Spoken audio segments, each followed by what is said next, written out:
Background. Okay.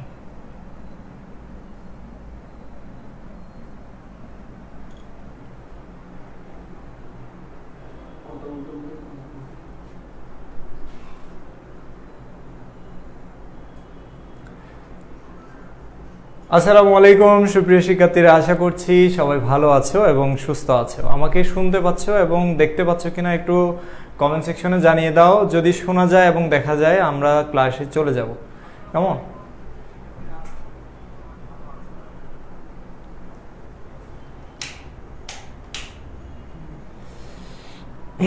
সবাই একটু comments করো। উপমা যুক্ত হয়েছেন, সাইমা যুক্ত হয়েছেন আমাদের সাথে। আরও যারা যুক্ত হয়েছে তোমরা একটু জানাও যে আমাকে শুনতে পাচ্ছ কিনা। মিসবাউদ্দিন যুক্ত হয়েছেন, মিফতাহুল জান্নাতি যুক্ত হয়েছে এবং সুমু যুক্ত হয়েছে আমাদের সাথে। আরও যারা যুক্ত হয়েছে তোমরা একটু কমেন্টস করো এবং কে কোন জায়গা থেকে যুক্ত হয়েছে একটু কমেন্ট সেকশনে জানাও। কেমন? তোমরা কে কোন জায়গা থেকে ক্লাসটা দেখছো এবং আমাকে ঠিকঠাকভাবে শুনতে পাচ্ছ কিনা একটু জানাবে। ক্লিয়ার? ওকে, উপমা বলেছে ক্লিয়ার। অপর্ণা দাস বলেছে ক্লিয়ার। ভাইয়া গ্রুপের লিঙ্ক তো আগে দেওয়া হয়নি, আমি লিঙ্কটা দিয়ে দিচ্ছি। কেমন? এটা যেহেতু আমাদের গোল্ডেন বেসের ক্লাস, গোল্ডেন বেসে অবশ্যই ক্লাসের লিঙ্কটা দিতে হবে। আমি সেই কাজটা এখন করি, গোল্ডেন বেসে ক্লাসের লিঙ্কটা দিয়ে দেই। ঠিক আছে, গোল্ডেন বেসে ক্লাসটা দিয়ে দিচ্ছি।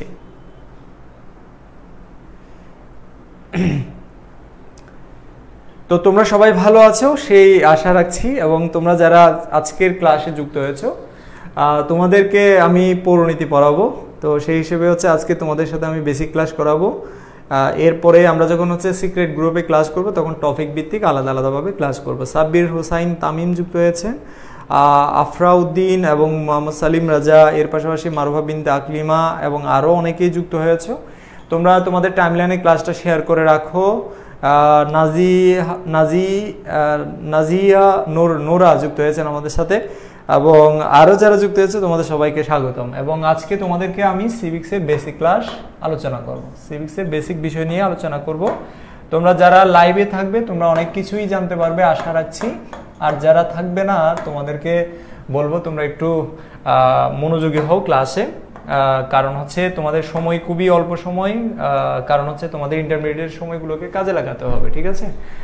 সিভিক্স এটার আসলে কোন পত্র পড়াচ্ছে সেটা স্পেসিফিক নয়, কারণ হচ্ছে বেসিক বিষয়গুলো নিয়ে আমি আলোচনা করব যে পৌরনীতি কি, আসলে কাকে বলে, পৌরনীতি কিভাবে আসলে বর্তমান অবস্থায় উপনীত হয়েছে। তোমরা একটা কথা বলো তো, পৌরনীতি কোন বিজ্ঞানের শাখা?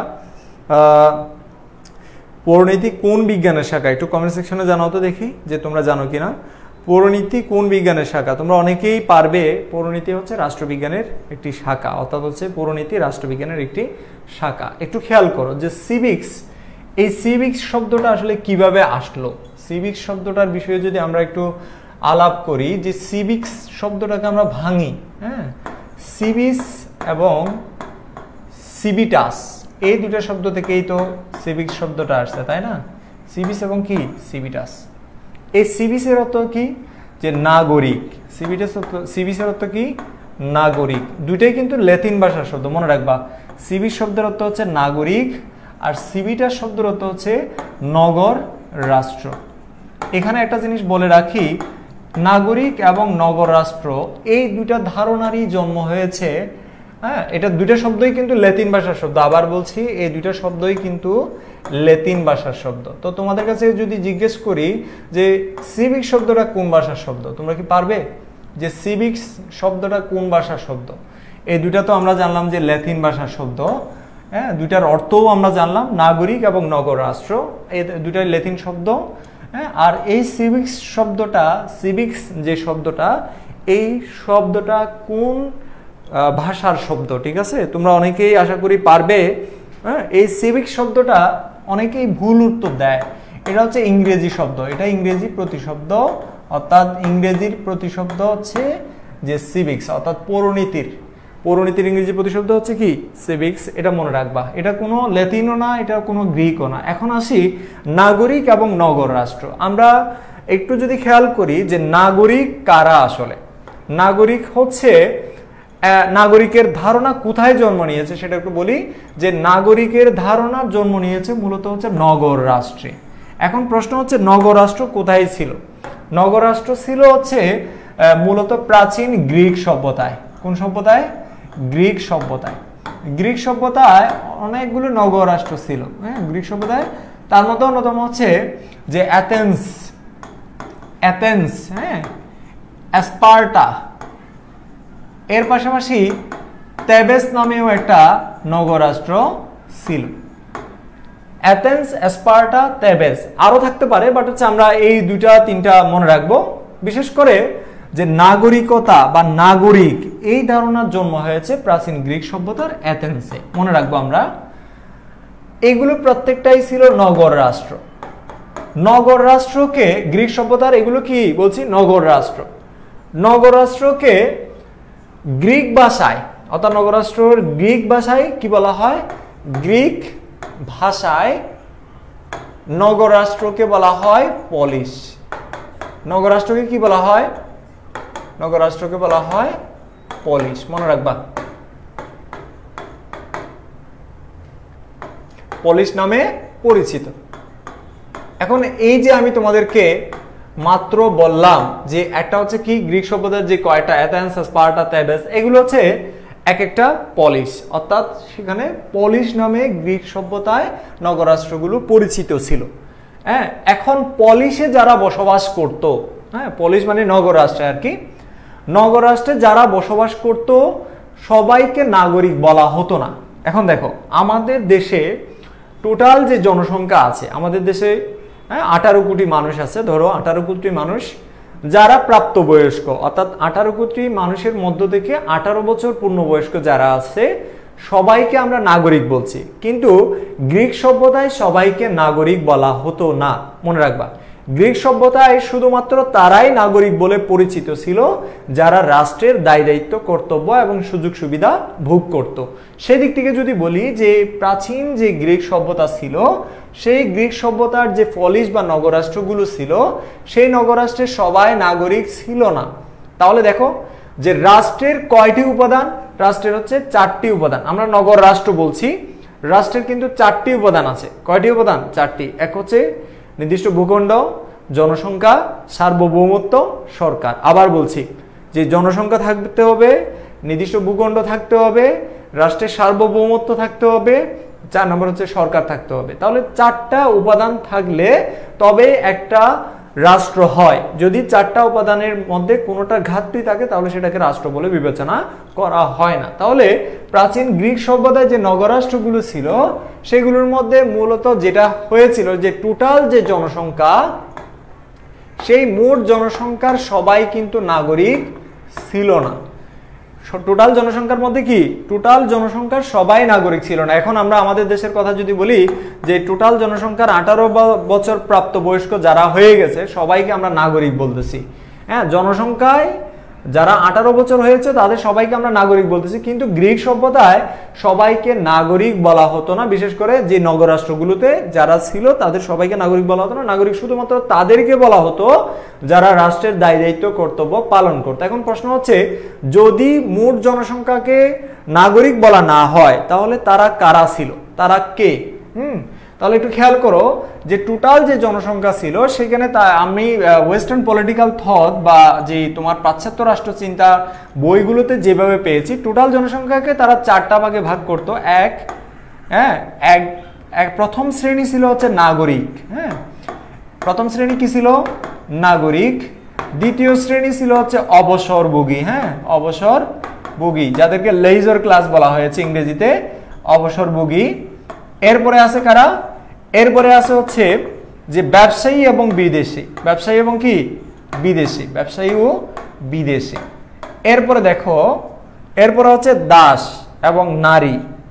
দাস এবং নারী, তার মানে নারীরা কেউই নাগরিক হতে পারতো না। দেখো, নাগরিক হচ্ছে একটা প্রথম শ্রেণীর, অর্থাৎ তারা 1 নম্বর শ্রেণীতে ছিল বা প্রথম ছিল বা 1 নম্বরে ছিল। এরপরে অবসরভোগী, এরাও নাগরিক ছিল না, এরাও নাগরিক ছিল না, এরাও নাগরিক ছিল না। হ্যাঁ, তুমি ফাইনাল 4টা আছে না, একটু দেখো তো। এটা টোটাল সব মিলে যদি আমরা বলি যে সেটা হচ্ছে কি যে নাগরিক যারা ছিল সংখ্যায় খুবই কম ছিল, ঠিক আছে। অন্যদিকে নগর রাষ্ট্র যেগুলো ছিল সেগুলো আয়তনের দিক থেকেও ছোট ছিল। তাহলে আমরা যেটা পুরোটা নাই, আমি মোবাইল দেখতে পাচ্ছি না, একটু ঠিক করে দাও। পুরোটা আসে নাই, মোবাইলে দেখতেছি।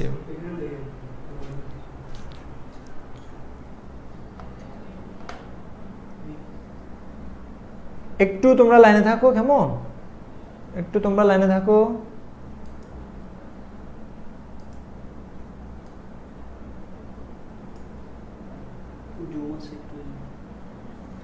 যেটাই থাকুক, ওকে। তো যেটা বলছি সেটা হচ্ছে যে নগর রাষ্ট্র ছিল আয়তনের দিক থেকে ছোট, অন্যদিকে নাগরিক যারা ছিল তারা সংখ্যার দিক থেকে ছোট ছিল। এখন প্রশ্ন হচ্ছে সেই নগর রাষ্ট্রগুলো কিভাবে পরিচালিত হতো? সেই নগর রাষ্ট্রগুলো পরিচালিত হতো মূলত নাগরিকদের দ্বারা। নাগরিকরা রাষ্ট্রের প্রয়োজনে দায় দায়িত্ব কর্তব্য পালন করত এবং রাষ্ট্র তাদেরকে বিভিন্ন ধরনের সুযোগ সুবিধা দিত। বাকি যারা ছিল তারা রাষ্ট্রের দায় দায়িত্ব পালন করত না এবং তারা রাষ্ট্রীয় বিষয় আশয়গুলো থেকে অনেকটা মুক্ত ছিল। নাগরিকরা দায় দায়িত্ব পালন করতো এবং সুযোগ সুবিধা ভোগ করত। তাহলে নাগরিক শুধুমাত্র তাদেরকেই বলা হতো নগর রাষ্ট্রগুলোতে যারা নগর রাষ্ট্রের দায় দায়িত্ব কর্তব্য সম্পাদন করত এবং বিনিময়ে সেখান থেকে সুযোগ সুবিধা ভোগ করত। তবে নারীদেরকে কিন্তু সেখানে নাগরিক হওয়ার সুযোগটা গ্রিক সভ্যতায় নগর রাষ্ট্রগুলোতে দেওয়া হয়নি। আমি আবার বলছি, নগর রাষ্ট্রগুলো ছিল আয়তনের দিক থেকে ছোট, জনসংখ্যার দিক থেকেও কম, এবং সেই নগর রাষ্ট্রগুলো পরিচালিত হতো বিশেষ করে অ্যাথেন্সের কথা যদি বলি, অ্যাথেন্স হচ্ছে এমন একটি নগর রাষ্ট্র যেখানে গণতন্ত্রের সূচনা হয়েছে। কিসের সূচনা হয়েছে? গণতন্ত্রের সূচনা। একটু খেয়াল করো যে অ্যাথেন্সের কথা আমি তোমাদের বলেছি, সেই অ্যাথেন্স হচ্ছে যে গ্রিক সভ্যতার এমন একটি নগর রাষ্ট্র যেখানে গণতন্ত্রের জন্ম হয়েছে। কিসের জন্ম? গণতন্ত্রের জন্ম। মনে রাখবা। এখন কথা হচ্ছে গণতন্ত্র মানে কি? গণতন্ত্র মানে হচ্ছে ইংরেজিতে আমরা যদি একটু দেখি যে ইংরেজিতে গণতন্ত্রকে বলে যে ডেমোক্রেসি। কি বলে? ডেমোক্রেসি বলে। হ্যাঁ, ডেমোক্রেসি বলে। এই ডেমোক্রেসিটাকে আমরা যদি ভাঙি, শব্দগত যদি ভাঙি, দুইটা আমরা গ্রিক শব্দ পাবো, একটা হচ্ছে ডেমোস এবং আরেকটা হচ্ছে ক্রাটুস, হ্যাঁ, অথবা ক্রাঠিয়া। এই দুইটার অর্থ ডেমোক্রেসি। ডেমোস এবং ক্রাঠিয়া এই দুটা বা ক্রাটুস, এই যে ডেমোস অর্থ হচ্ছে জনগণ, হ্যাঁ, এই দুটাই গ্রিক শব্দ। আর ক্রাটুস অর্থ হচ্ছে শাসন ক্ষমতা। কি ক্ষমতা? শাসন ক্ষমতা। তার মানে অর্থ কি দাঁড়াচ্ছে? গণতন্ত্রের মূল কথা হচ্ছে জনগণের শাসন ক্ষমতা। তো অ্যাথেন্স যেই নগর রাষ্ট্রটা ছিল সেখানে জনগণের শাসন ক্ষমতা বলতে কাদের শাসন ক্ষমতাকে বোঝাচ্ছে? যে সেখানে যারা নাগরিক ছিল তাদের কথাই বোঝাচ্ছে। সেখানে তারা গণতান্ত্রিক প্রক্রিয়া মেনে যে নগর রাষ্ট্র পরিচালনা করত। তো এখনকার সময়ে আমরা যদি বর্তমান সময়ের কথা বলি, পূর্বে কি ছিল আমাদের? পূর্বে ছিল হচ্ছে রাষ্ট্রগুলো কেমন ছিল দেখো। যে আমরা যদি রাষ্ট্রের কথা বলি, রাষ্ট্র, হ্যাঁ, রাষ্ট্র পূর্বে কেমন ছিল?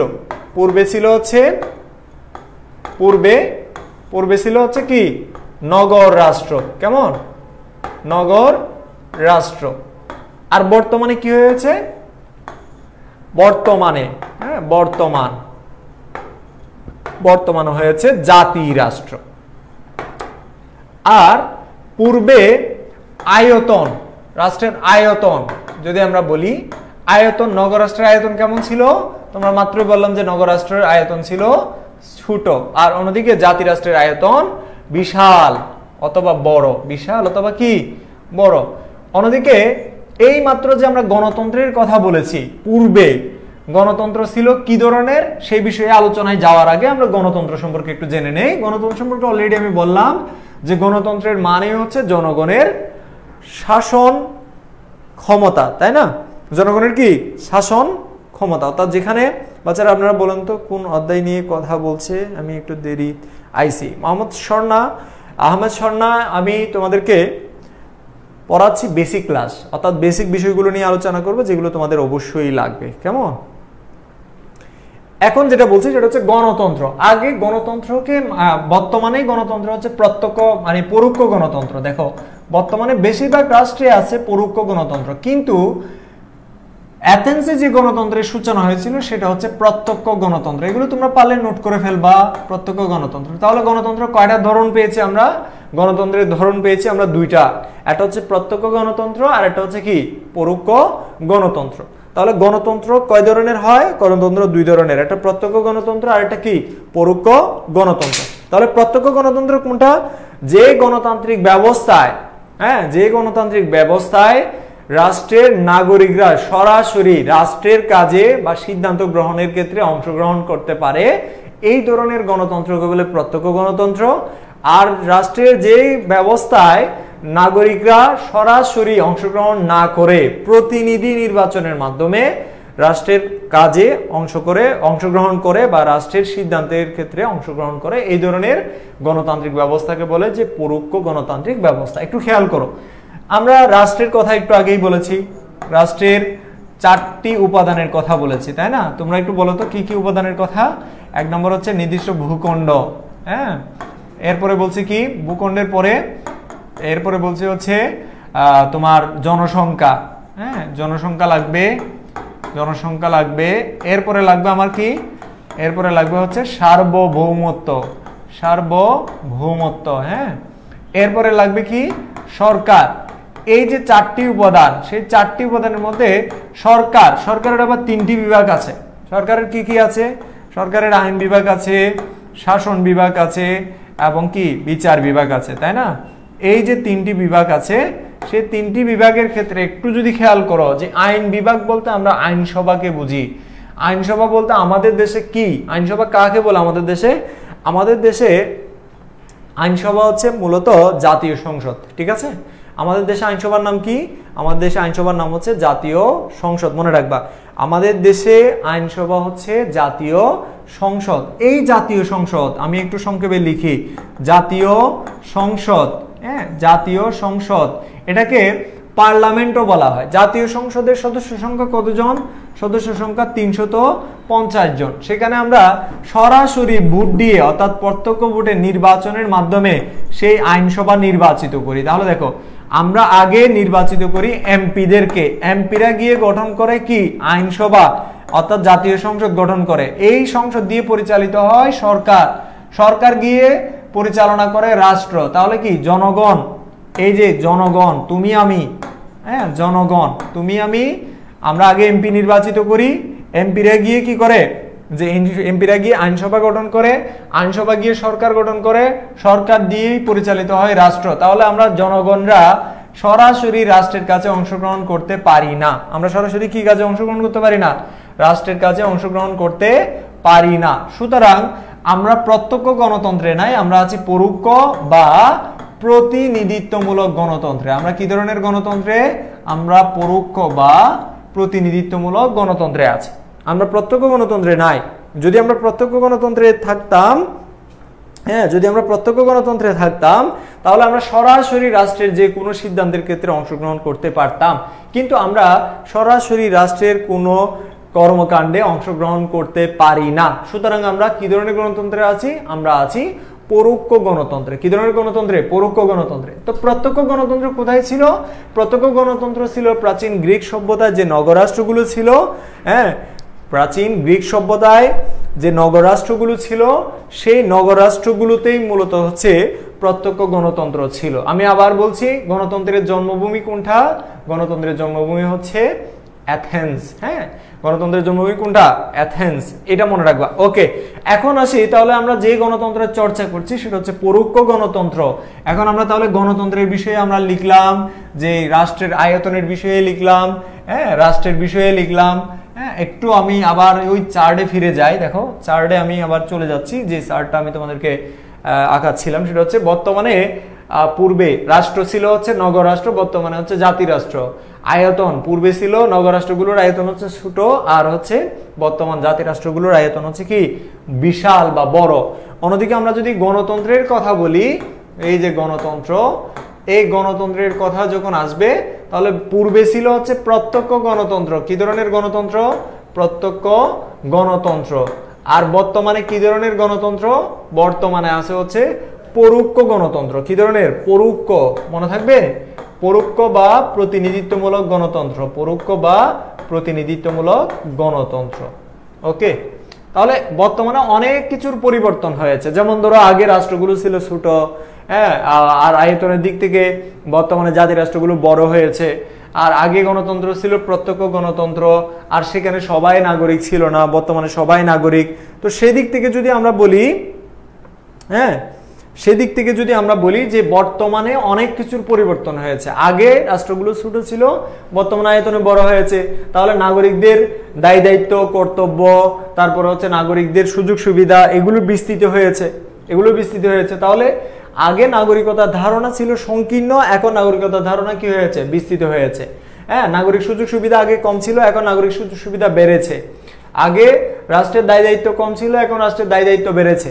হ্যাঁ, তো সেদিক থেকে আমরা যদি বলি যে প্রাচীন গ্রিক সভ্যতায় নগরাষ্ট্রে বসবাসরত নাগরিকদের নাগরিকতার চর্চার জন্য যে জ্ঞানের আবির্ভাব হয়েছে, সেই জ্ঞানটাও এখন বর্তমানে আস্তে আস্তে বিস্তৃতি লাভ করছে।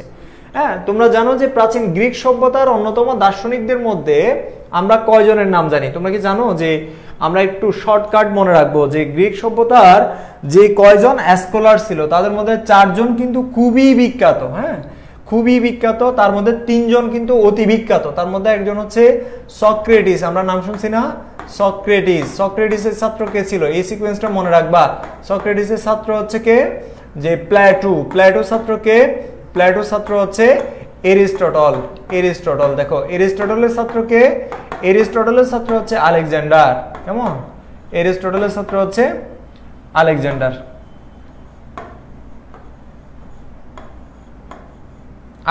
হ্যাঁ, আলেকজান্ডার। ওকে, এখানে দেখো, এটাকে আমরা সংক্ষেপে মনে রাখতে পারি SPAA,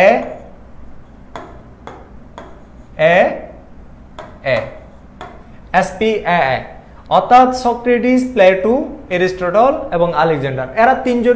এরা 4 জনই ছিল হচ্ছে মূলত গ্রিক সভ্যতার অন্যতম স্কলার। গ্রিক সভ্যতার অন্যতম কি?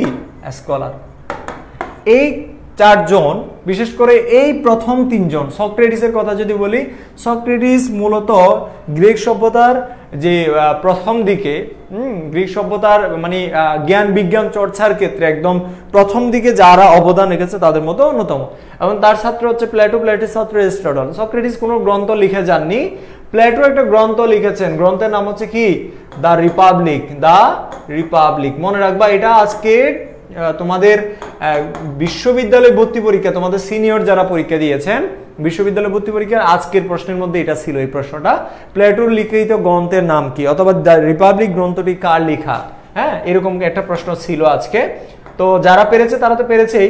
এরপরে এরিস্টটলের কথা যদি বলি, তার একটা গ্রন্থ আছে, গ্রন্থের নাম হচ্ছে কি? The politics. হ্যাঁ, দ্য পলিটিক্স। এখন আসি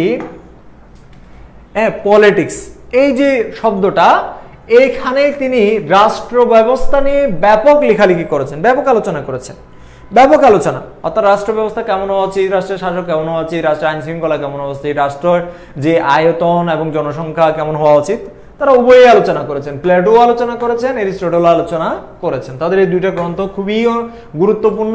তো পলিটিক্স যে শব্দটা, হ্যাঁ, সেটা থেকে আমরা একটু আলোচনায় অন্যদিকে নিয়ে যাই। সেটা হচ্ছে যে এরিস্টটলকে বলা হয় যে রাষ্ট্রবিজ্ঞানের জনক। এরিস্টটলকে কিসের জনক বলা হয়? রাষ্ট্রবিজ্ঞানের জনক। প্রথমেই তোমাদেরকে আমি জিজ্ঞেস করলাম না যে, প্রথমেই বললাম যে পৌরনীতি কোন বিজ্ঞানের শাখা? তোমরা অনেকেই বলছো রাষ্ট্রবিজ্ঞানের শাখা। হ্যাঁ, সেই রাষ্ট্রবিজ্ঞান থেকেই পৌরনীতির উদ্ভব হয়েছে। দেখো, রাষ্ট্রবিজ্ঞান, হ্যাঁ, রাষ্ট্রবিজ্ঞান থেকেই পৌরনীতির উদ্ভব হয়েছে। তাহলে পৌরনীতি কোন বিজ্ঞানের শাখা? পৌরনীতি হচ্ছে রাষ্ট্রবিজ্ঞানের শাখা। হ্যাঁ, আমরা যে পৌরনীতি বলছি না, এটার ইংরেজি তো আমরা অলরেডি জেনেছি যে সিভিক্স। কিন্তু পৌরনীতি শব্দটা আসলো কিভাবে? পৌরনীতি শব্দ, পৌর শব্দের অর্থ হচ্ছে নগর। এটা সংস্কৃত ভাষার শব্দ। কোন ভাষার? এটা হচ্ছে সংস্কৃত ভাষার শব্দ। এটার বাংলা অর্থ হচ্ছে কি? নগর বা শহর।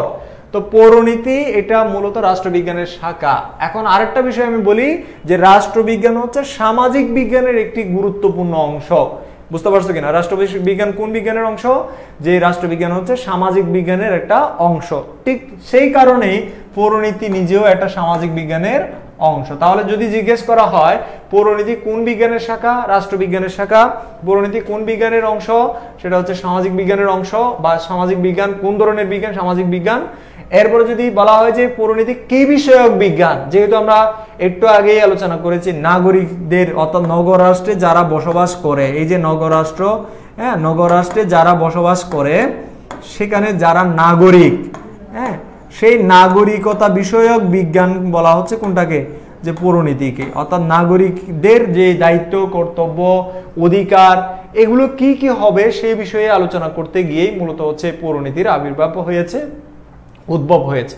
রাষ্ট্রবিজ্ঞান যেখানে রাষ্ট্রের দৃষ্টিকোণ থেকে সবকিছুকে ব্যাখ্যা করে, সেখানে পৌরনীতি ব্যাখ্যা করে নাগরিক দৃষ্টিকোণ থেকে। নাগরিক দায় দায়িত্ব, কর্তব্য, নাগরিক সুযোগ সুবিধা সবকিছুই নাগরিক দৃষ্টিকোণ থেকেই মূলত হচ্ছে যে পৌরনীতি আলোচনা করে। এখন তোমাদেরকে যেটা নিয়ে আমি কথা বলবো সেটা হচ্ছে নগর রাষ্ট্র এবং নাগরিক। তো নগর রাষ্ট্র এবং নাগরিকদের বিষয়ে আমি অলরেডি তোমাদেরকে বলেছি যে নগর রাষ্ট্রে বসবাসরত নাগরিক সম্পর্কিত বিজ্ঞান হচ্ছে কোনটা, পৌরনীতি। অর্থাৎ আবার বলছি, নগর রাষ্ট্রে বসবাসরত নাগরিক সম্পর্কিত বিজ্ঞান হচ্ছে পৌরনীতি।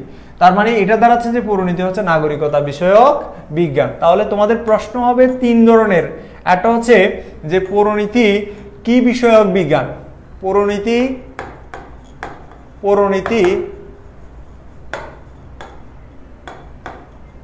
কি বিষয়ক বিজ্ঞান।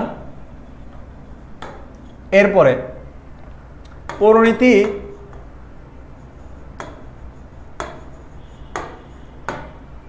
কোন বিজ্ঞানের শাখা, কোন বিজ্ঞানের শাখা। এরপর আরেকটা প্রশ্ন আসবে, সেটা হচ্ছে পৌরনীতি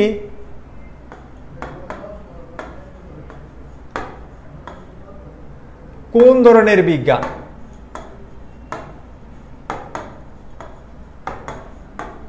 এই তিনটার উত্তর তোমরা 3 নাম্বারে লিখে দাও, মানে 3 নাম্বার। এটা হচ্ছে 1 নাম্বার প্রশ্ন, এটা হচ্ছে 2 নাম্বার প্রশ্ন, এটা হচ্ছে 3 নাম্বার প্রশ্ন। তোমরা একটু উত্তর করো তো দেখি তোমরা পারো কিনা। নাগরিকতা বিষয়ক বিজ্ঞান আপনাকে ভাইয়া বলবো নাকি স্যার বলবো? ভাইয়া। আরবাত সলিটারিটি জার্নি, তুমি যেটা ইচ্ছা সেটা বলতে পারো, তবে মোস্ট ফর্মাল হচ্ছে স্যার, কারণ হচ্ছে আমি অনার্স শেষ করে ফেলেছি, আমি আর ভাইয়ার পর্যায়ে নাই। হ্যাঁ, ভাইয়ার পর্যায়ে নাই বলতে এটা বোঝাচ্ছি যে তোমাদের কলেজের টিচার যাদেরকে নিয়োগ দেয় এরা অনার্স বা গ্রাজুয়েশন শেষ করলেই তোমাদের কলেজের টিচার হিসেবে নিয়োগ দেয় প্রাইভেট কলেজগুলোতে। তো সেই হিসেবে তুমি আমাকে স্যার ডাকতে পারো, তোমার কলেজের টিচারদেরকে যেভাবে ডাকো। এর বাইরে তুমি যদি মনে করো যে অন্যারের কোনো সুকল একটা ভাইয়া ক্লাস করাচ্ছে, তাহলে আমি ভাইয়া ডাকি, তাও রাখতে পারো। হ্যাঁ, অলওয়েজ তোমাদের জন্য ফ্রি, তোমরা যে কোনোটা রাখতে পারো। নাগরিকতা 1 নম্বর হচ্ছে নাগরিকতা। আচ্ছা একটু দেখি কি বিষয়ক বিজ্ঞান, নাগরিকতা বিষয়ক বিজ্ঞান 1 নম্বর গেল। 2 নম্বর রাষ্ট্র, আচ্ছা কোন বিজ্ঞানের শাখা, রাষ্ট্রবিজ্ঞানের শাখা। সাইমা ওকে হয়েছে। এরপরে 3 নম্বরটা প্রশ্নের উত্তর কি হবে, যে কোন ধরনের বিজ্ঞান, একটু বলো তো যে কোন ধরনের বিজ্ঞান, দেখি তোমরা পারো কিনা। কোন ধরনের বিজ্ঞান বলো তো।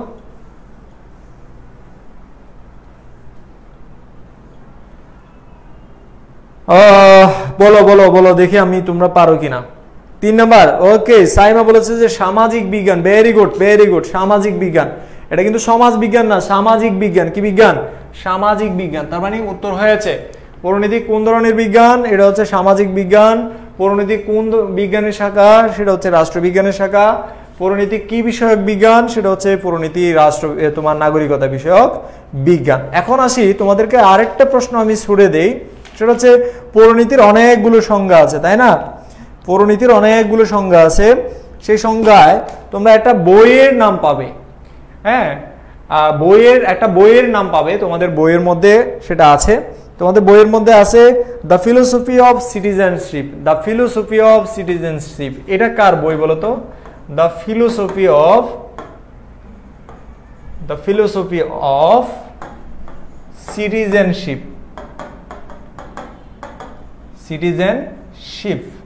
এটা কার বই? একটু কমেন্ট সেকশনে জানাও তো এই বইটা কার। দ্য ফিলোসফি অফ সিটিজেনশিপ একটু কমেন্ট সেকশনে জানাও, দেখি তোমরা পারো কিনা। ইএম হোয়াটস, জাইমা রহমান বলেছে ইএম হোয়াটস, ভেরি গুড ভেরি গুড। এটা এগুলো পরীক্ষায় আসে, এগুলো পরীক্ষায় আসে। আমি আজকে যেগুলোই পড়াচ্ছি সবই তোমরা মনে করো যে পরীক্ষার জন্য, তোমাদের জন্য। হ্যাঁ, কারণ হচ্ছে এখানে যদি তোমরা এগুলো না পারো তাহলে তোমরা বেসিক তোমাদের ক্লিয়ার না। সুতরাং আমি তোমাদেরকে চাই, বিশেষ করে আমাদের বেসে যারা ভর্তি হয়েছে গোল্ডেন বেসে, এখানে বেশিরভাগ স্টুডেন্টই গোল্ডেন বেসে আমি জানি। হ্যাঁ, এর বাইরেও অনেকে ফ্রিতে ক্লাস করছো। তোমাদেরকে বলবো তোমরা পারলে গোল্ডেন বেসে ভর্তি হয়ে যাও, কারণ হচ্ছে আমি তোমাদের বেসিক অবস্থা দেখেই পরবর্তী গোল্ডেন বেসের ক্লাসগুলো ডিটেলসে পড়ানোর চেষ্টা করবো, কেমন? অনেকে ইএম ওয়ার্ডস বলেছো, তোমাদেরকে অনেক ধন্যবাদ। ইএম ওয়ার্ডস এর একটা সংজ্ঞা আছে, তোমরা তো জানো নিশ্চয়ই। ইএম ওয়ার্ডস কি বলেছে? যে পৌরনীতি হচ্ছে জ্ঞানের সেই শাখা যেখানে মূলত নাগরিকের অতীত, বর্তমান, ভবিষ্যৎ, স্থানীয়, জাতীয়, আন্তর্জাতিক এবং বিশ্ব মানবতার সাথে জড়িত সকল বিষয় নিয়ে যে বিজ্ঞানে বা যে জ্ঞানের যে শাখায় আলোচনা হয় সেটাকে ইএম ওয়ার্ডস বলেছে কি? যে পৌরনীতি বলেছে। কি বলেছে? পৌরনীতি বলেছে। একটু খেয়াল করো তাহলে যে ইএম ওয়ার্ডস যে সংজ্ঞা দিয়েছেন সেখানে তিনি কি বলেছেন? যে অতীত, বর্তমান, ভবিষ্যৎ, অতীত, বর্তমান, ভবিষ্যৎ। তোমরা অনেকেই এই বিষয়গুলো বোঝো না, বর্তমান, ভবিষ্যৎ এগুলো বলতে আসলে তিনি কি বুঝিয়েছেন? যে পৌরনীতির সংজ্ঞায় অতীত, বর্তমান, ভবিষ্যৎ, এখানে অতীত বিষয় কি? যেমন নাগরিকতার অতীত বিষয়। আমরা একটু আগে গ্রিক সভ্যতার বিষয়ে আলোচনা করলাম না? গ্রিক সভ্যতায় নাগরিকদের অবস্থা কি ছিল, যে নাগরিকরা কেমন ধরনের অবস্থায় ছিল, এবং বর্তমান নিয়ে আমরা আলোচনা করছি নাগরিকদের অবস্থা। হ্যাঁ, বর্তমানে আমরা নাগরিক বলতে আমরা কাদেরকে বুঝতে? যে 18+ যারা নাগরিক দায়িত্ব মানে সুযোগ সুবিধা ভোগ করতেছে তাদের বর্তমান অবস্থা, তারা নাগরিক বর্তমান অবস্থা। এটা হচ্ছে অতীত অবস্থা। সেখানে সবাই, গ্রিক সভ্যতায় কি সবাই নাগরিক ছিল? না, অল্প কিছু মানুষ যারা হচ্ছে রাষ্ট্রের দায়িত্ব কর্তব্য সম্পাদন করত বা পালন করত, তাদেরকেই শুধুমাত্র কি বলা হতো? নাগরিক বলা হতো। ঠিক আছে? হ্যাঁ, তোমার এটা বলা হতো। এই তোমাকে একটু আমি ব্লক করে দিই, আরাফাটস সলিটারি জার্নি আমি ব্লক করে দিব। ব্লক করে দিলে কিন্তু তুমি মারা খাবা, বড় ধরনের মারা। কারণ হচ্ছে এই ধরনের প্রশ্ন, পার্সোনাল প্রশ্ন এখানে জিজ্ঞেস করে, ইনবক্সে কল করে জিজ্ঞেস করে যে আমি বিয়ে করছি কিনা, ফাজিল ফুলা। অতীত, বর্তমান, ভবিষ্যৎ, এই যে ভবিষ্যতের কথা, যেটা ভবিষ্যৎ, এটা মানে কি? ইন ফিউচারে নাগরিকতার ধারণাটা কেমন হবে? অলরেডি তোমরা অনেকেই জানো যে নাগরিকতার ধারণা এখন আর শুধুমাত্র একটা গণ্ডির ভিতরে নাই, একটা এলাকার ভিতরে সীমাবদ্ধ না। আমি এখন বাংলাদেশের নাগরিক, আবার আমি বিশ্বের নাগরিক। কেন? আমি বাংলাদেশ থেকে বের হয়ে আমেরিকায় যেতে পারি, আমি বাংলাদেশ থেকে বের হয়ে ভারতে যেতে পারি, আমি বাংলাদেশ থেকে বের হয়ে সৌদি আরব যেতে পারি। তো আমি যদি সব জায়গায় যেতে পারি তাহলে আমি এখন বিশ্ব নাগরিক। আমি এখন আবার পৃথিবীর বিভিন্ন দেশের দায়িত্ব পালন করতেছি। কিরকম? যে আমি ইউএন এর দায়িত্ব পালন করতেছি, নাগরিকের মানবাধিকার রক্ষার দায়িত্ব পালন করতেছি, আন্তর্জাতিক সংস্থাগুলোর বিভিন্ন নিয়ম মেনে চলতেছি। তার মানে এখন আমরা কি? যে আমরা বিশ্ব নাগরিক। এখন আমরা আর সেই নাগরিকতার সংকীর্ণ ধারণায় নাই যেখানে অল্প কিছু মানুষকে নাগরিক বলা হতো। তার মানে হচ্ছে নাগরিকতার ধারণা এখন কি হয়েছে? বিস্তৃত হয়েছে। নাগরিকতার ধারণা বিস্তীর্ণ হয়েছে, বেড়েছে। ঠিক আছে? এখন যেটা নিয়ে কথা বলবো সেটা হচ্ছে কি? যে ভবিষ্যতে গেল, এরপরে অতীত, বর্তমান, ভবিষ্যৎ, স্থানীয়, হ্যাঁ, জাতীয়, আন্তর্জাতিক এবং কি? আন্তর্জাতিক। স্থানীয়, জাতীয় এবং কি? আন্তর্জাতিক। স্থানীয়, জাতীয় এবং কি?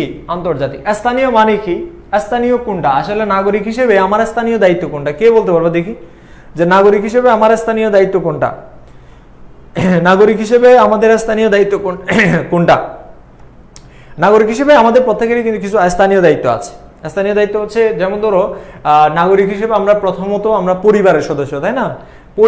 পরিবার এটা নাগরিক হিসেবে আমরা পরিবারের সদস্য প্রত্যেকেই। পরিবার হচ্ছে এমন একটা বিষয় যে যদি পরিবারের কথা যদি বলি, যে রাষ্ট্রের সবচেয়ে আদি প্রতিষ্ঠান হচ্ছে পরিবার। রাষ্ট্রের সবচেয়ে, মনে রাখবা, রাষ্ট্রের সবচেয়ে আদি প্রতিষ্ঠান হচ্ছে কোনটা? পরিবার। মনে রাখবা, আবার বলছি যে রাষ্ট্রের সবচেয়ে আদি প্রতিষ্ঠান কোনটা? রাষ্ট্রের সবচেয়ে আদি প্রতিষ্ঠান হচ্ছে পরিবার। রাষ্ট্রের সবচেয়ে আদি প্রতিষ্ঠান হচ্ছে পরিবার। হ্যাঁ, পরিবারের বিষয় স্থানীয় দায়িত্ব। পরিবারে আমরা অনেক দায়িত্ব পালন করি, পরিবারের মানুষদেরকে দেখাশোনা করি, পরিবারের বিভিন্ন বিষয় নিয়ে আমরা কথা বলি। মাহফুজ আলম মাসুম বলেছে যে আমি আসলে ক্লাস কিভাবে করাই সেটা প্রয়োজনের উপর ডিপেন্ড করে। আমি যখন বেসিক ক্লাস করাই তখন তোমাদেরকে লিখে করাই, আর যখন হচ্ছে তোমাদের অধ্যায়ভিত্তিক ক্লাসগুলো করাই তখন আমি বোর্ডেও লিখি এবং হচ্ছে পিডিএফও তোমাদেরকে প্রেজেন্ট করি, অর্থাৎ স্লাইডও তোমাদেরকে প্রেজেন্ট করি। কেমন? তো তোমাদের টেনশন করার কিছু নাই। তোমরা যারা ভর্তি হও না তোমরা চাইলে ভর্তি হয়ে যেতে পারো আমাদের কোর্সে। এখন যেটা বলছি সেটা হচ্ছে কি, যে স্থানীয় দায়িত্বের মধ্যে আমাদের পরিবারের দায়িত্ব আছে, ইউপি, ইউপি মানে বুঝো তো ইউনিয়ন পরিষদের দায়িত্ব আছে, কিংবা হচ্ছে এলাকার অনেক দায়িত্ব আমরা পালন করি সমাজের, এগুলো হচ্ছে আমাদের স্থানীয়, একজন নাগরিক হিসেবে আমাদের স্থানীয় দায়িত্ব হচ্ছে এগুলো। দ্বিতীয়ত হচ্ছে জাতীয় পর্যায়ে আমরা অনেক ধরনের দায়িত্ব পালন করি, নির্বাচনে ভোট দেওয়া, অথবা হচ্ছে রাষ্ট্রের নিয়ম শৃঙ্খলা মেনে চলা, নিয়মিত কর পরিশোধ করা, এর পাশাপাশি হচ্ছে রাষ্ট্রের আইন শৃঙ্খলা মেনে চলা, সবকিছুই আমাদের জাতীয় দায়িত্বের মধ্যে পড়ে। তার মানে হচ্ছে যে নাগরিকতার সাথে জড়িত যে স্থানীয় বিষয় কোনগুলো, পরিবারের সাথে জড়িত আরো অনেক উপাদান আছে সেগুলোই, এর পাশাপাশি সংঘ সম্প্রদায়, এগুলো সবগুলোই স্থানীয় বিষয়। জাতীয় বিষয় হচ্ছে কোনটা, জাতির রাষ্ট্রের আইন মেনে চলা, সংবিধান মেনে চলা, এবং এর পাশাপাশি কর পরিশোধ করা, আরো অনেক বিষয় এখানে আছে।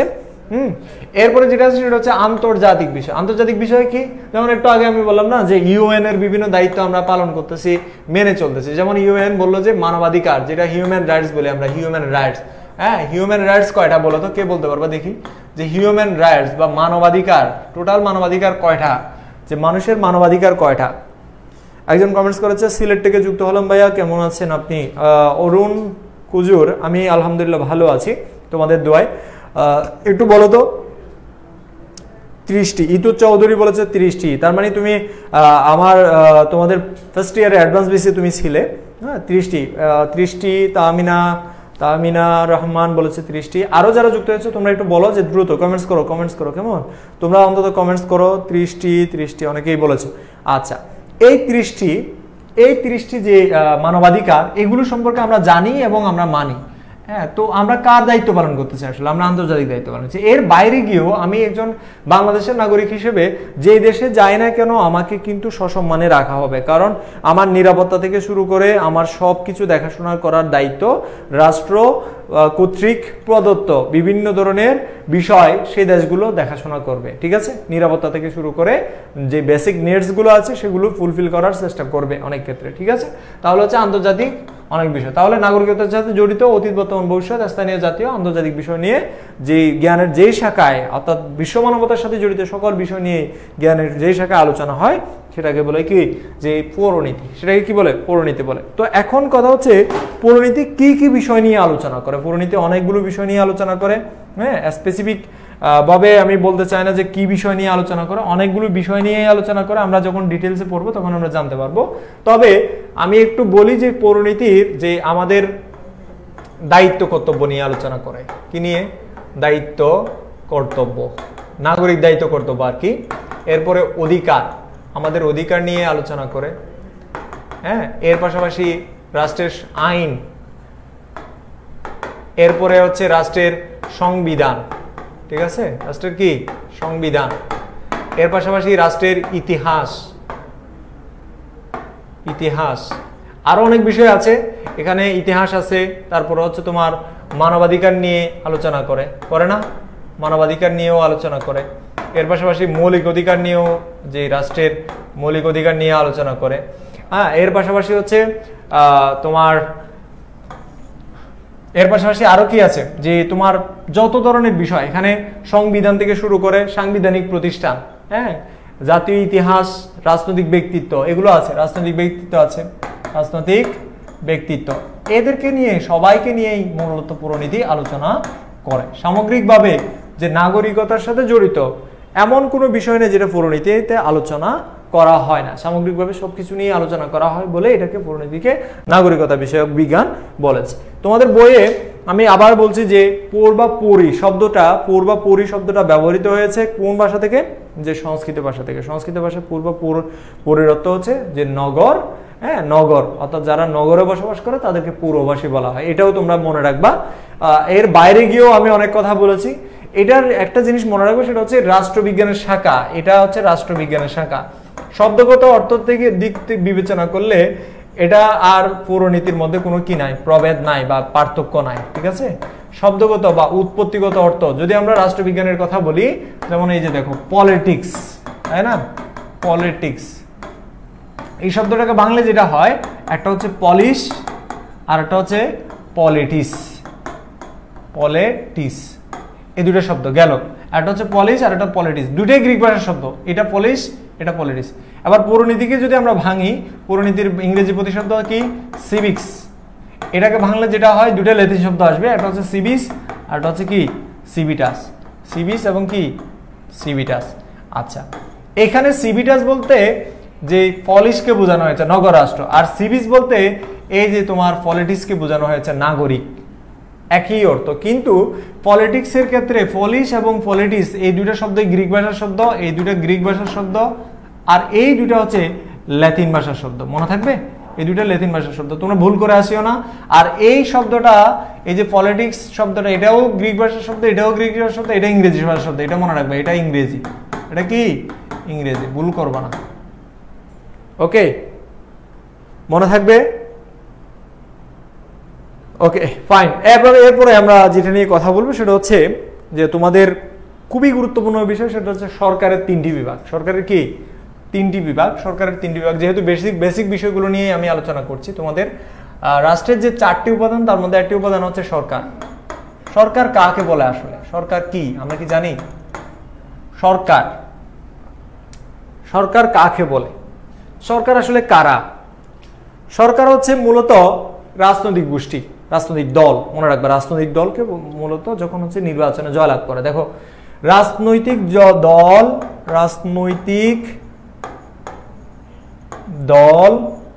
যখন নির্বাচনে জয়লাভ করে, কিসে? নির্বাচনে জয়ী হয়, তখন তারা কি গঠন করে? সরকার গঠন করে। মনে রাখবা, রাজনৈতিক দল যখন নির্বাচনে জয়ী হয়, সংখ্যাগরিষ্ঠ, তখন তারা সরকার গঠন করে। এখন কথা হচ্ছে, আমাদের দেশে যে জাতীয় সংসদ আছে, দেখো আমাদের দেশের যে জাতীয় সংসদ, সেই জাতীয় সংসদের টোটাল যে 350টি আসন আছে, সেই 350টির মধ্যে 300টি হচ্ছে প্রতিদ্বন্দ্বিতার ভিত্তিতে, আর বাকিগুলো কি? বাকি 50টি হচ্ছে সংরক্ষিত মহিলা আসন, এগুলো মহিলাদের জন্য সংরক্ষিত। গেল, এই 350টি আসনের মধ্যে, বিশেষ করে 300টি আসনের মধ্যে যারা সংখ্যাগরিষ্ঠতা অর্জন করে, তারাই সেই রাজনৈতিক দলই মূলত সরকার গঠন করে। আর যারা নির্বাচনে জয়লাভ করে না, ধরো 300টি আসনের মধ্যে আওয়ামী লীগ পেয়েছে হচ্ছে 200 আসন। কয়শো আসন?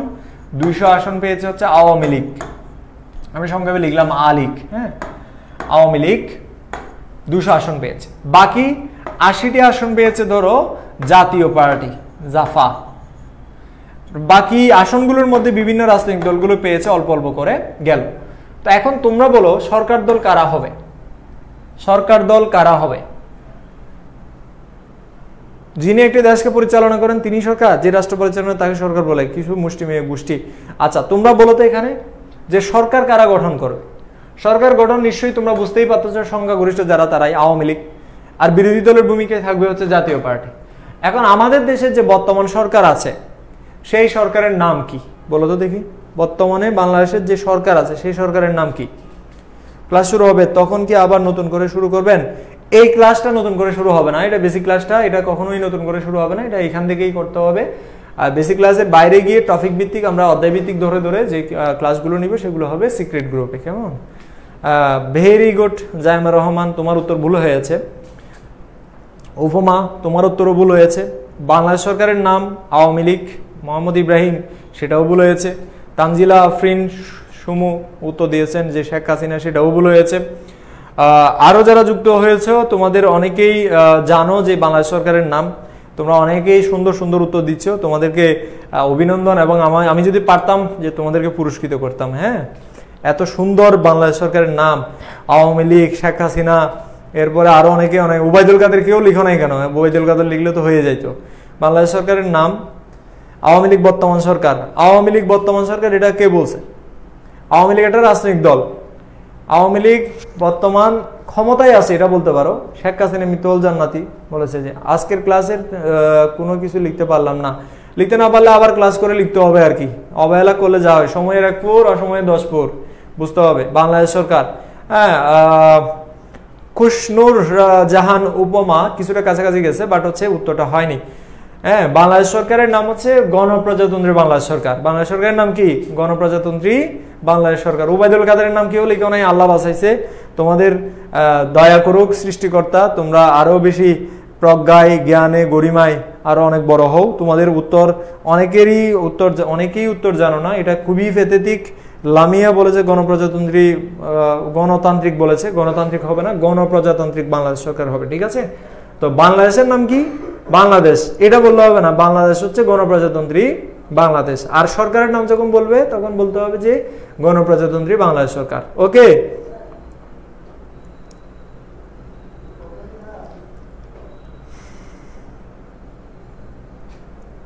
এখন তাহলে বুঝতে পারছো আওয়ামী লীগ সরকার হয় না, শেখ হাসিনাও সরকার হয় না, ওবায়দুল কাদেরও সরকার হয় না, সরকার হয়েছে গণপ্রজাতন্ত্রী বাংলাদেশ সরকার। সরকারের নাম হচ্ছে কি? গণপ্রজাতন্ত্রী বাংলাদেশ সরকার। ওকে, এখন যেটা বলছি সেটা হচ্ছে কি যে সরকার দল এবং বিরোধী দল। এই যে আমি তোমাদেরকে মাত্র জিজ্ঞেস করলাম যে বিরোধী দল কারা?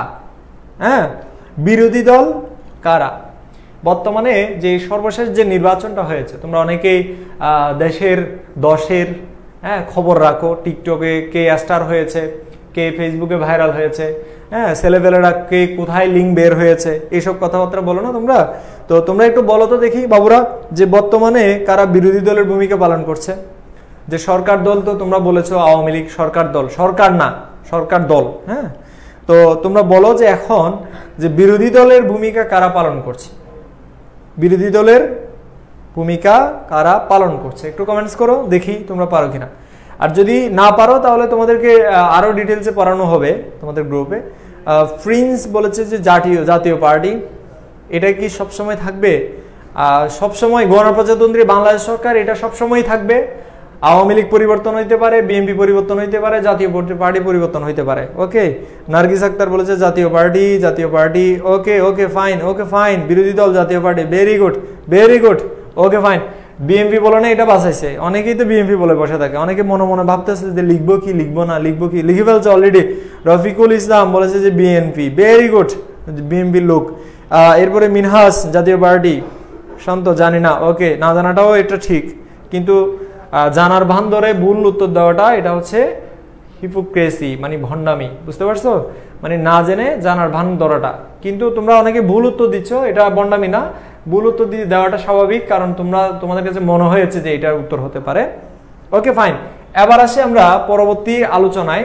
সেটা হচ্ছে কি যে আমাদের গোল্ডেন বেস যেটা, সেটা তো তোমরা যারা বেসের স্টুডেন্ট না, তোমরা যারা ভর্তি হয়েছো তোমরা তো জানো যে ক্লাসগুলো কেমন হবে। আমি জানি না ঠিক আসলে তোমরা কতটুকু উপকৃত হও। তোমাদের প্রতি আমার একটা উপদেশ থাকবে, সেটা হচ্ছে প্রতিদিনের ক্লাস প্রতিদিন করতে হবে, প্রথম উপদেশ। প্রতিদিনের পড়া প্রতিদিন শেষ করতে হবে, দ্বিতীয় উপদেশ। 3 নম্বর উপদেশ হচ্ছে যে তোমার ফেসবুকে যখন তুমি ক্লাস করো তখন তুমি মেসেঞ্জার, হোয়াটসঅ্যাপ, নোটিফিকেশন এগুলো অফ করে দিয়ে ডোন্ট ডিস্টার্ব মোডে ক্লাস করতে বসতে হবে। ডোন্ট ডিস্টার্ব মোড মানে মোবাইলের মধ্যে একটা অপশন আছে ডোন্ট ডিস্টার্ব মোড, ওইখানে তোমাকে ক্লাসটা করতে হবে, ঠিক আছে? ওইটা করলে যেটা হবে সেটা হচ্ছে তুমি সহজেই ক্লাসটার মধ্যে মনোযোগ দিতে পারবা। আর একটা বিষয় আমি বলে রাখি, সেটা হচ্ছে গোল্ডেন বেসের প্রত্যেকটা ক্লাসেই তোমাদের জন্য খুবই প্রাণবন্ত হবে, আমি সেই আশা রাখছি। এবং আমরা শুধুমাত্র তোমার একাডেমিক ভালো রেজাল্ট করার জন্য নয়, আমরা যেহেতু বিশ্ববিদ্যালয়ের ভর্তি পরীক্ষার স্টুডেন্টদেরকে পড়াই, তো আমরা জানি যে কোন ধরনের প্রশ্ন তাদের হয়। যেমন আজকে তোমাদেরকে আমি পড়াইলাম দ্য রিপাবলিক, এই গ্রন্থটা কার? প্লেটোর। বলে দিলাম না সাথে সাথে এটা বিশ্ববিদ্যালয় ভর্তি পরীক্ষায় আজকে আসছে। তো এর বাইরেও অন্য ধরনের প্রশ্ন আসলে সেটা আমরা তোমাদেরকে বলে দিব। তাতে করে কি হবে যে গ্রামে বা মফস্বলে বসেও তুমি বুঝতে পারবে যে আসলে যে তোমার কি হবে, তোমার কি পড়তে হবে, কি করতে হবে, কিভাবে আগাতে হবে, তুমি আইডিয়া পাবে। কিন্তু তোমাকে নিয়মিত ক্লাস করতে হবে। কোর্স কিনে ফেলে রাখা এটার মতো মানে ভুল কাজ আর কোনোটাই হতে পারে না। তুমি প্রতিদিনের ক্লাস শিডিউল দেওয়া হবে ক্লাসের আগে, সেই ক্লাস শিডিউল দেখে তুমি ক্লাসের জন্য একটা অ্যালার্ম সেট করে রাখবে, অথবা রুটিন অনুযায়ী তোমাদের ক্লাস হবে, সেই সময়টাতে তুমি ফ্রি থাকবে। প্রতিদিনের ক্লাস প্রতিদিন করতে না পারলে প্রতিদিন তো আর আমরা বসে থাকবো না। তোমাদের মতো প্রতিদিনের মতো বসে থাকার মতো আমাদের শক্তিও নাই, সামর্থ্যও নাই, এবং আমাদের প্রসেসটাও নাই। আমরা চাই তোমরা প্রতিদিনের ক্লাস প্রতিদিন করো, সেই জন্য আমরাও প্রতিদিন তোমাদেরকে ক্লাসগুলো দিব। সুতরাং তোমাদেরকে প্রতিদিনের ক্লাস প্রতিদিন করে সেই অনুযায়ী হ্যান্ড নোট করতে হবে। হ্যান্ড নোট পরামর্শ হচ্ছে তুমি কোনো একটা কিছু একবার লিখলে যে জিনিসটা তোমার সহজে মনে থাকবে, সেটা তুমি 5 বার পড়লেও সেই জিনিসটা তোমার সহজে মনে থাকবে না, মাথায় থাকবে না।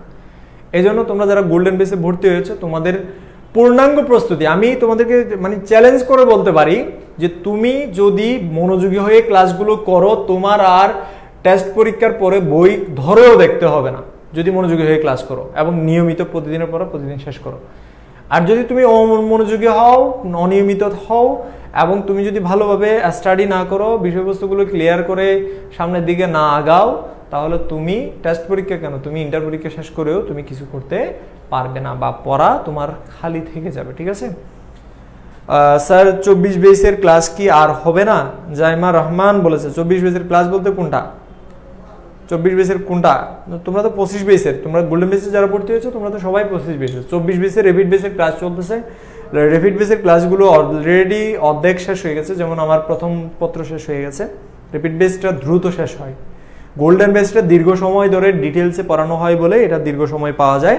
যেখানে রেপিড বেস 3 মাসে শেষ করা হয়, সেখানে গোল্ডেন বেস প্রায় 5 মাস বা তারও বেশি যায়।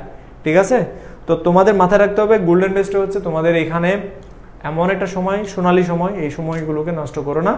আজকের মতোই আমি চট্টগ্রাম বিশ্ববিদ্যালয়ে ফেরদৌসী সুলতানা বিশ্ববিদ্যালয় থেকে অনার্স শেষ করে ফেলেছি, মাস্টার্সের ছাত্র। কেমন?